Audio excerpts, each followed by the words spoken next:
കാഫർ screenshot കേസിൽ കൂടുതൽ പേരെ ചോദ്യം ചെയ്യാൻ പ്രത്യേക അന്വേഷണ സംഘത്തിന്റെ നീക്കം. വടകര സ്ക്വാഡ് വാട്സാപ്പ് ഗ്രൂപ്പിന്റെ അഡ്മിന്മാരായ 5 പേർ ഇന്ന് ചോദ്യം ചെയ്യലിന് ഹാജരായേക്കും. ഇവരെ ചോദ്യം ചെയ്യുന്നതോടെ സ്ക്രീൻഷോട്ടിന്റെ ഉറവിടം സംബന്ധിച്ച് കൂടുതൽ വ്യക്തത വരുമെന്നാണ് അന്വേഷണ സംഘത്തിന്റെ പ്രതീക്ഷ. മൊബൈൽ ഫോണുകളുടെ ഫോറൻസിക് പരിശോധനാ ഫലവും കേസിൽ നിർണായകമാകും. അഭിജിത്ത് മുഴക്കുന്നുണ്ട് വിശദാംശങ്ങൾ നൽകാൻ. അഭിജിത്ത്, ഈ സ്ക്രീൻഷോട്ടിന്റെ ഉറവിടം അത് കണ്ടെത്തുക എന്നുള്ളതാണ് ഇതിൽ പ്രധാനം. നമുക്കറിയാം, വാട്സ്ആപ്പ് ഗ്രൂപ്പുമായി ബന്ധപ്പെട്ട് അതിൽ നിന്നാണ് ഈ സ്ക്രീൻഷോട്ടുകൾ ലഭിച്ചത് എന്നുള്ളത് ഡിവൈഎഫ്ഐ മൊഴി നൽകിയിരുന്നു. അപ്പോൾ ഇതടക്കം എങ്ങനെയാണ് ഇപ്പോൾ അന്വേഷണം പുരോഗമിക്കുന്നത്? ആരെയൊക്കെയാണ് ഇനി ചോദ്യം ചെയ്യാനുള്ളത്?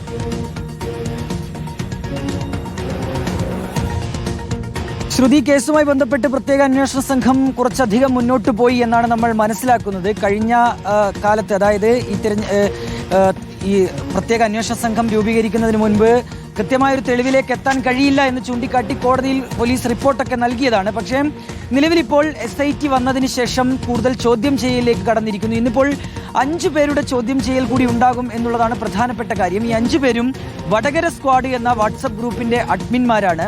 ഈ വാട്സപ്പ് ഗ്രൂപ്പിൽ നിന്നാണ് തനിക്ക് സ്ക്രീൻഷോട്ട് ലഭിച്ചത് എന്നുള്ളതാണ് റിബേഷ് രാമകൃഷ്ണൻ ഉൾപ്പെടെയുള്ള DYFI നേതാക്കൾ വ്യക്തമാക്കിയ കാര്യം. അപ്പോൾ ഈ വാട്സപ്പ് ഗ്രൂപ്പിനെ കേന്ദ്രീകരിച്ച് തന്നെ അന്വേഷണം മുന്നോട്ട് കൊണ്ടുപോവുക എന്നുള്ളതാണ് പ്രത്യേക അന്വേഷണ സംഘം നിലവിൽ തീരുമാനിച്ചിട്ടുള്ള കാര്യം.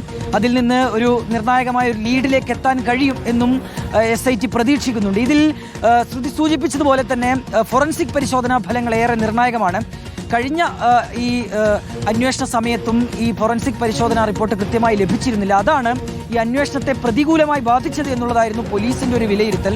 പലപ്പോഴും ഈ സ്ക്രീൻഷോട്ടിന്റെ ഉറവിടം തേടിപ്പോകുന്ന സമയത്ത് ഫോർവേഡ് മെസ്സേജ് എന്ന നിലയിലാണ് പോലീസിന് മറുപടി ലഭിച്ചത്. അപ്പോൾ കൃത്യമായ ഒരു ഫോറൻസിക് പരിശോധനാ ഫലം ലഭിക്കുകയാണ് എങ്കിൽ അത് ഈ കേസിലേറെ നിർണായകമായി മാറുകയും ചെയ്യും. ഒപ്പം തന്നെ മെറ്റയിൽ നിന്ന് വിവരങ്ങൾ തേടിയിട്ടുണ്ട്. മെറ്റയിൽ നിന്നുകൂടി റിപ്പോർട്ട് ലഭിക്കുന്നതനുസരിച്ച് ഇതിൽ ഒരു തുമ്പുണ്ടാക്കാൻ കഴിയും എന്നുള്ള വിശ്വാസത്തിൽ തന്നെയാണ് പ്രത്യേക അന്വേഷണ സംഘം.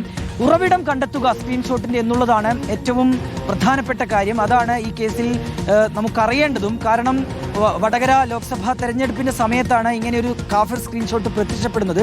അപ്പോൾ ആദ്യം പരാതിയുമായി എത്തുന്നത് LDF ആയിരുന്നു. അങ്ങനെയാണ് MSF പ്രവർത്തകനായ മുഹമ്മദ് കാസിമിന്റെ പേരിൽ കേസ് എടുക്കുന്നതും അങ്ങനെ ഒരു അന്വേഷണം മുന്നോട്ട് കൊണ്ടുപോകുന്നതും. പക്ഷേ പിന്നീട് നടന്ന അന്വേഷണത്തിൽ മുഹമ്മദ് കാസിം അല്ല ഈ സ്ക്രീൻഷോട്ട് ഉണ്ടാക്കിയത് എന്ന് തെളിയുകയായിരുന്നു. പിന്നീട് കോടതിയിൽ അക്കാര്യം പോലീസ് സൂചിപ്പിക്കുകയും ചെയ്തു. അങ്ങനെയാണ് ഈ അന്വേഷണം ഇടത് ഗ്രൂപ്പുകളെ കേന്ദ്രീകരിച്ചെത്തുന്നത്.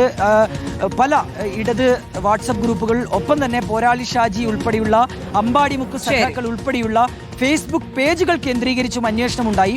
അങ്ങനെയാണ് കൂടുതൽ പേരെ ചോദ്യം ചെയ്യാൻ ഒരുങ്ങുകയാണ് SIT. അഭിജിത്ത് പറഞ്ഞതനുസരിച്ചാണെങ്കിൽ ഏറെ ദൂരം മുന്നോട്ട് പോയിട്ടുണ്ട് അന്വേഷണം എന്നുള്ളതാണ്. നിർണായകമായിട്ടുള്ള വിവരങ്ങളിലേക്ക് അടക്കം അഭിജിത്ത് മുഴക്കുന്നാണ് വിശദാംശങ്ങൾ നൽകിയത്.